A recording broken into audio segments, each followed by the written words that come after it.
तो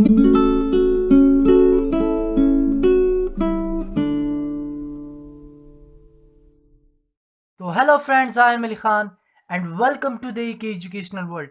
सो आज का जो हमारा टॉपिक ऑफ डिस्कशन है दैट इज ट्रैकिया। बहुत ही सिंपल और इजी टॉपिक है। You just need to concentrate. So without wasting any further time, let's start this video. So trachea, before going to start this, मैं आपको इसका थोड़ा ये स्केच आप ज़रा देखें। मैं इसका आपको ज़रा बैकग्राउंड बताता हूँ तो ये आपको बड़ा ईजी और क्लियर भी हो जाएगा। जैसे हमें पता है हमारे पास प्लेनेट अर्थ ये थाउजेंड्स ऑफ ईयर्स बिफोर बना था, यानी हजारों साल पहले जो हमारे पास एक प्लेनेट बना था, प्लेनेट अर्थ। क्लियर। अब with the passage of time, जैसे ही टाइम गुजरता गया, आज के दिन तक, यानी ये भी ऑलमोस्ट 2024 स्टार्ट होने वाले हैं, अभी तक मिलियंस ऑफ ऑर्गेनिजम्स आए। ओके, हमारे इस प्लेनेट अर्थ पर अभी मिलियंस ऑफ ऑर्गेनिजम्स हैं। तो उसको हम कुछ कैटेगरीज में डिवाइड करते हैं। मेनली दो मेन कैटेगरीज है, एक कम्प्लेक्स और एक है लीस्ट कम्प्लेक्स, यानी एक है मोस्ट कम्प्लेक्स, एक है least complex. So in millions of organisms में जो ऑर्गेनिज्म को मोस्ट कम्प्लेक्स या मोस्ट एडवांस कैटेगरी में शामिल किया गया है वो है the one and only human. Okay, यानी ह्यूमन को मिलियंस ऑफ ऑर्गेनिजम्स के ऊपर उसको प्रायोरिटी दी गई है, यानी उसको most complex and most advance category में शामिल किया है। यानी human is considered to be the most advance and complex organism on this planet अर्थ।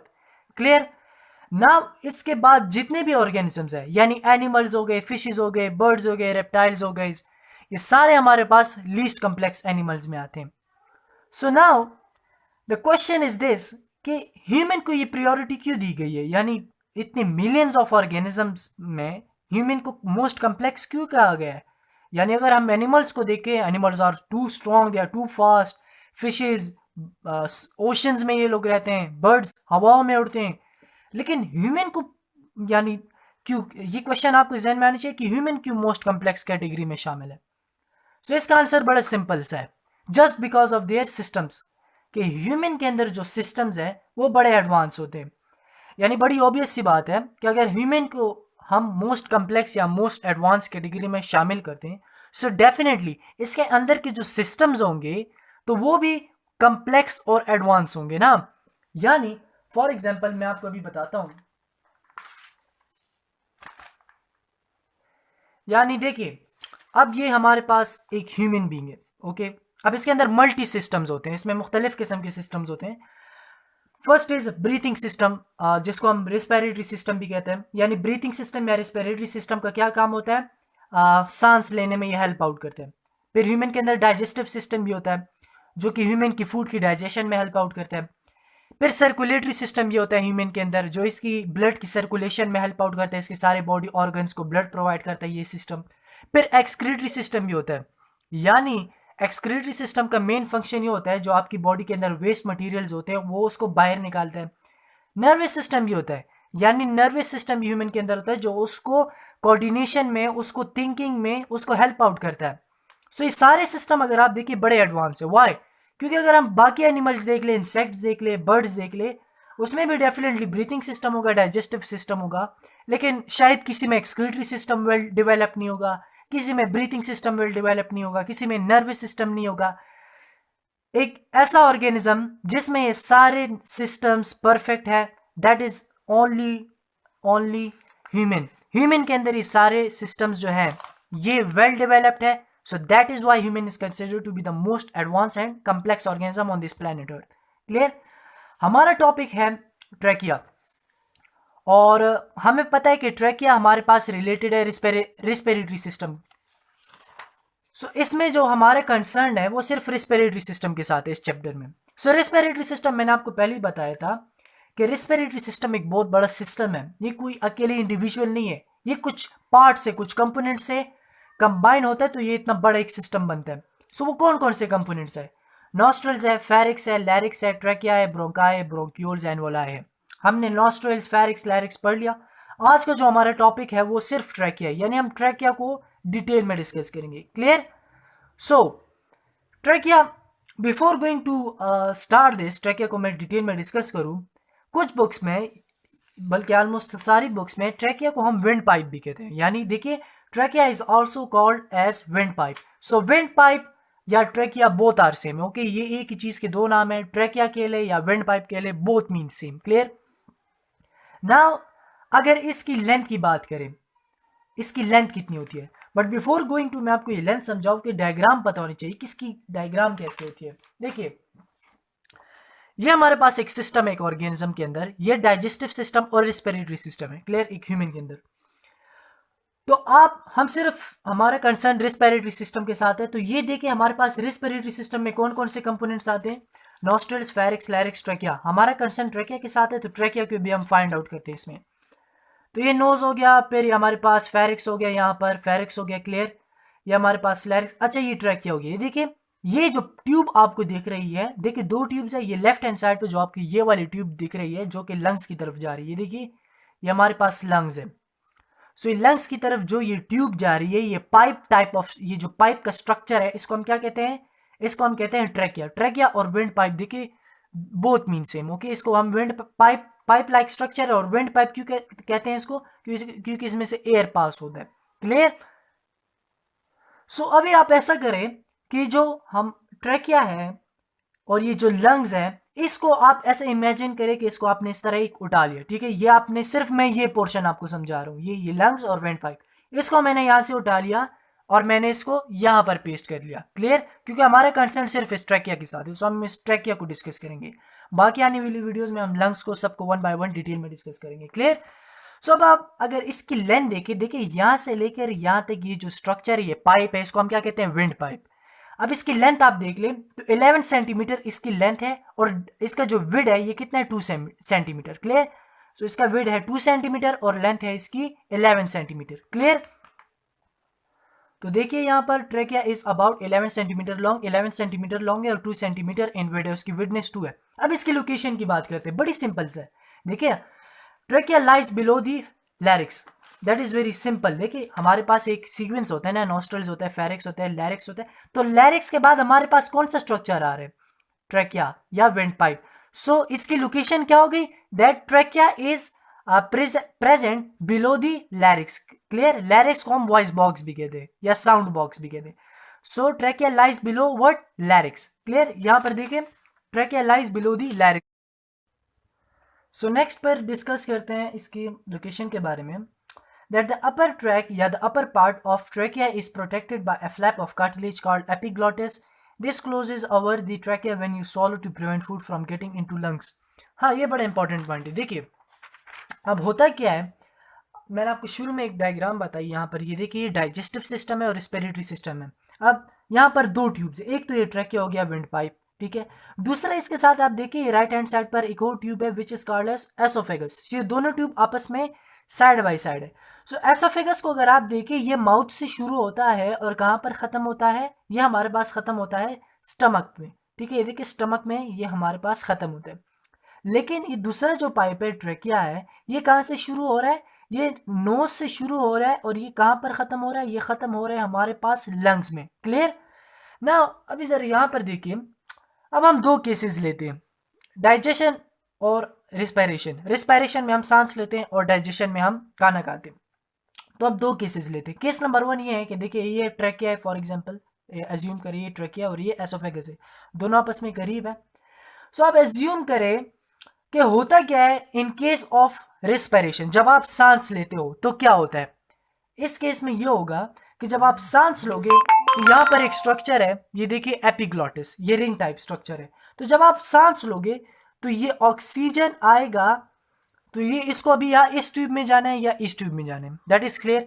तो होता क्या है, ये एपिग्लॉटिस आ जाता है और ये इसके ऊपर इस तरह ये एपिग्लॉटिस इस पाइप को बंद कर देता है।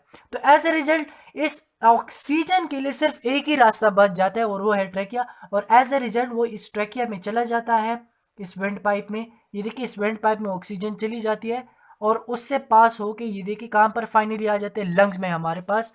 ये देखिए ट्रैकिया से गैस ये ऑक्सीजन आ गई और फाइनली ये कहाँ पर चली गई, ये यहाँ पर लंग्स में चली गई हमारे पास, क्लियर। सो ये था इन केस ऑफ जब हम सांस लेते। अब जब हम खाना खाते तो ये क्या होता है, एक ऑपोजिट, यानी यही मैकेनिज्म फॉलो होता है लेकिन ऑपोजिट डायरेक्शन में। होता क्या है, ये एसोफेगस जो कि पहले, ये एपिग्लोटिस जो पहले एसोफेगस के ऊपर था, ये फ्लैप, ये पहले एसोफेगस के ऊपर था। अब होता क्या है, जब आप खाना खाते हो ये एसोफेगस से हट जाता है और ये ट्रैकिया पे आ जाता है, ट्रैकिया को बंद कर देता है इस रास्ते को।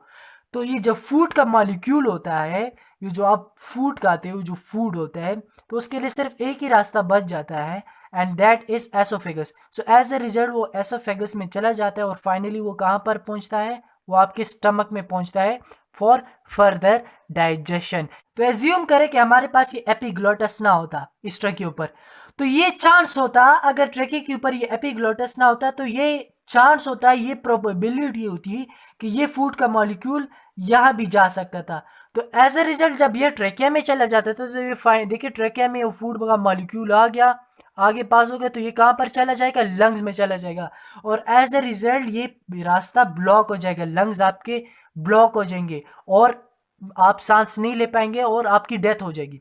सो that is very the important function of epiglottis. जब आप सांस लेते हो तो ये एपिग्लोटिस ओएसोफेगस के ऊपर आ जाता है और गैसेस ट्रैकिया में पास हो जाते हैं, वेंट पाइप में, और वो फाइनली लंग्स में चली जाती है। लेकिन जब आप खाना खाते हो तो होता क्या है, यही एपिग्लोटिस एसोफेगस से मूव होके ट्रैकिया की साइड पर आ जाता है और ये फूड फिर क्या करता है, इसके पास सिर्फ एक ही रास्ता होता है, दैट इज एसोफेगस। एसोफेगस के थ्रू ये फूड नीचे जाता है स्टमक में for further digestion. Clear?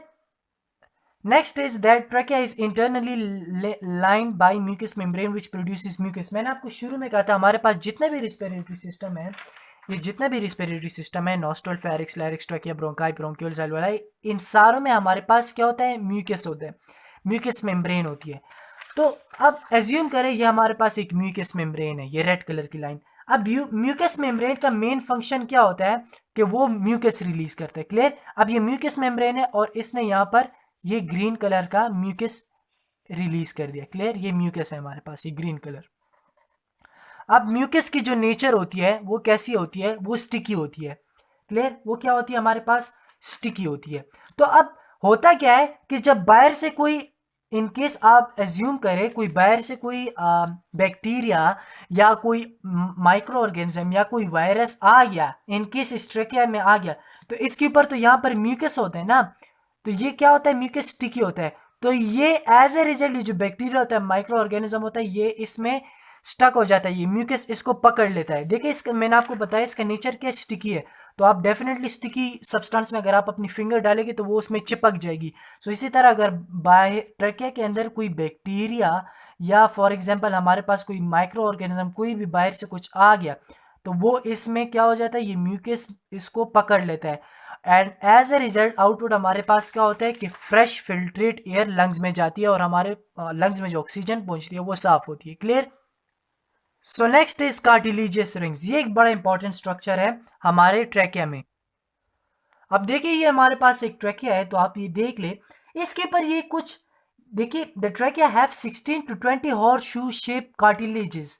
That is very important related to MCQs point of view. कि देखिए अब एक ट्रैकिया है, गौर से सुनिए, एक ट्रैकिया, इसके ऊपर हॉर्स शेप या सी टाइप कुछ कार्टिलेजियस रिंग्स होते हैं। कितने होते हैं, 16 to 20। ये देखिए जो इस ट्रैकिया के ऊपर प्रेजेंट होती है, इसको ऐसे पकड़ लेते हैं, यानी इस फुल रिंग स्ट्रक्चर नहीं होती, सी टाइप होता है, यानी हाफ होता है। क्लियर? तो ये देखिए 16 to 20 कार्टिलेजियस रिंग्स होते हैं, जिसका फंक्शन क्या होता है, इस रिंग्स का फंक्शन ये होता है कि ट्रैकिया को ओवर एक्सपेंशन, कोलैप्सिंग और ऑलवेज इसको ओपन रखता है। That is very important. अब ये एक ट्रैकिया है ना, इस ट्रैकिया के ऊपर हमारे पास इस तरह सी टाइप रिंग्स होते हैं। कितने, 16 to 20, 16 to 20। अब इनका मेन फंक्शन क्या है कि इस ट्रैकिया को ओवर एक्सपेंशन, यानी इसको और खुलने से, यानी इसको खुलने से बचाता है कि ये और एक्सपेंड ना हो, ये ट्रैकिया और खुले ना, एक्सपेंड ना हो, और एज ए रिजल्ट ये ऑलवेज कूलर है। ठीक है, ये ट्रैकिया ऑलवेज कूलर है, तो इसको इसने पकड़ा रखा हुआ है एक स्पेसिफिक शेप में, एक स्पेसिफिक इसके स्ट्रक्चर है कि बस ये ऑलवेज इसी तरह रहे और इससे ये एयर पास हो। क्लियर? सो ये इसका मेन फंक्शन है। ये देख ले डायग्राम, ये ट्रैकिया, इसके ऊपर हमारे पास ये पिंक कलर के आप ये कार्टिलेजियस रिंग्स देख ले, तो ये इसको ऐसा पकड़ता है इस ट्रैकिया को कि ये और ज़्यादा बड़ा ना हो, पट ना जाए, या ये आपस में चिपक ना जाए। सो ये इसको ऑलवेज ओपन रखता है, ये इसका मेन फंक्शन है। और ये फिर ब्रोंकस में डिवाइड हो जाते हैं और फिर फाइनली लंग्स में। इसको बाकी आने वाली वीडियोस में इंशाल्लाह डिटेल से डिस्कस करेंगे। अब ऑलमोस्ट हमने इसके सारे फंक्शंस तो पढ़ लिए ट्रैकिया के विंड पाइप के, लेकिन एक कुछ दो इंपॉर्टेंट फंक्शंस है वो ये है।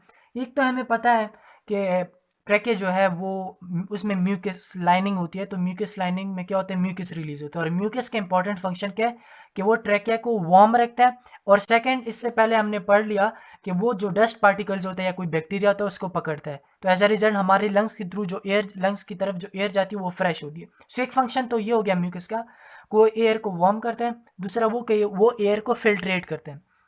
And third the most important function of trachea or windpipe is that trachea provide a passage for the air to move towards lungs. exactly, देखिए बाहर से अगर एक ऑक्सीजन आता है या एक वो आता है, एक गैस आती है, तो उसको रास्ता चाहिए कि वो इस लंग्स तक पहुंचे। मैंने आपको शुरू में एक 10 दफ़ा बताया कि ये जो एयर आती है हमारे बाहर एनवायरनमेंट से, जो ऑक्सीजन आती है ये डायरेक्ट इस एल्वोलाई, इस लंग्स में नहीं जाती है। वो ऑक्सीजन क्या होती है, वो सबसे पहले हमारे पास नोस्ट्रल्स में दाखिल होती है।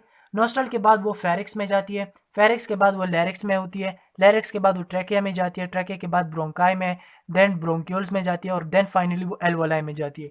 सो ये ट्रैकिया क्या प्रोवाइड कर रहा है, ये इस चेन को कंटिन्यू कर रहा है। ये इस एयर को कहाँ पर पास कर रहा है, एल्वोलाई को पास कर रहा है, यानी लंग्स को पास कर रहा है। Clear? So one of the most important function of the trachea is that trachea provide a passage for the air to move towards lungs. यहाँ से ये एयर आएगा, ये ऑक्सीजन आएगा, और फाइनली ये कहाँ पर जाएगा, लंग्स में जाएगा। सो एक रास्ता दे रहा है किसको, रिस्पिरेटरी गैसेस को। So friends, that's all for today. Hope that कि आपको मेरा ये लेक्चर समझ में आया होगा। वीडियो को लाइक करें, शेयर करें, चैनल को ज़रूर सब्सक्राइब करें, चैनल का आपने ख्याल रखना है। सो मिलता हूँ आपसे नेक्स्ट वीडियो में। Till that take care and good bye.